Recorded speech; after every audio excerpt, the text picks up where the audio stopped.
السلام عليك من رب السماء الله الله الله الله السلام عليك دايم.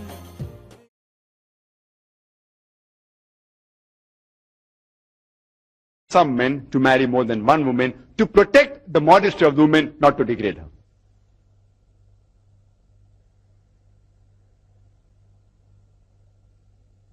The second question that can come as a counter question by the non-Muslim is that if Islam has allowed a man to marry more than one woman, why aren't the women allowed to marry more than one man? It's a counter question. Why isn't polyandry allowed in Islam?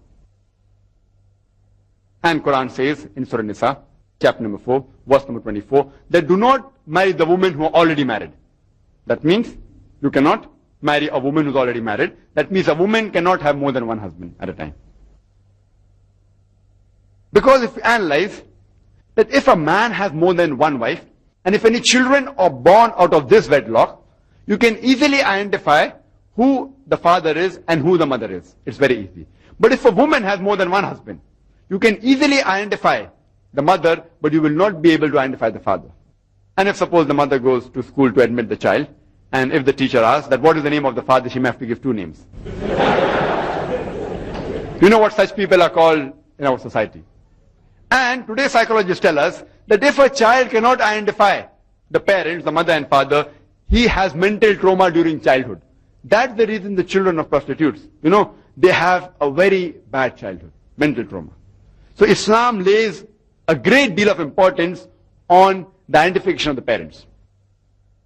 I am aware, being a medical doctor, that today science is advanced, and by doing DNA testing and genetic testing, it's possible, many a times, to identify who is the father and the mother.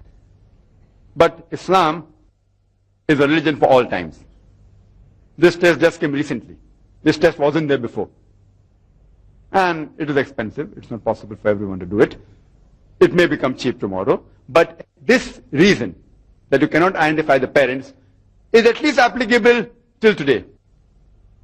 But this is not the only reason why Islam has not allowed a woman to have more than one husband. This is one of the reasons, which was applicable till today, may not be applicable in the future. There are various other reasons.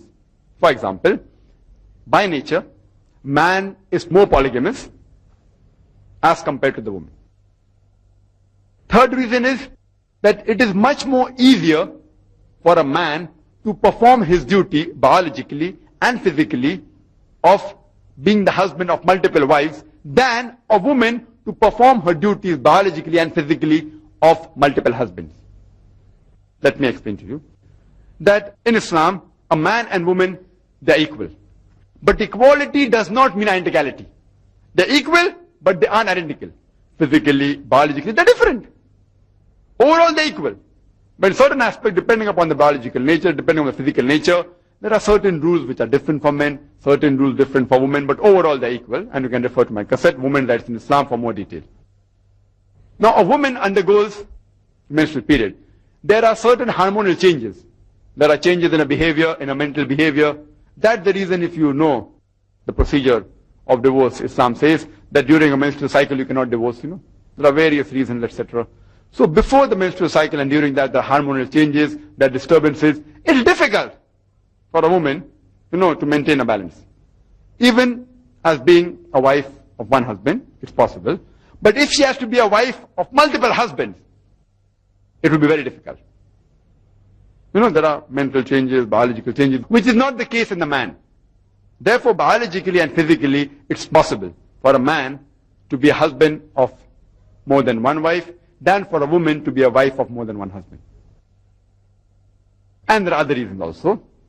Today, medical science tells us that if a woman has more than one sexual partner, means if a woman has more than one husband, and if all of these people are faithful to each other, that means they don't have any extramarital sex, yet if a woman has multiple sexual partners, there can be certain diseases, sexual transmitted diseases, diseases of the cervix, which can originate if a woman has multiple life partners.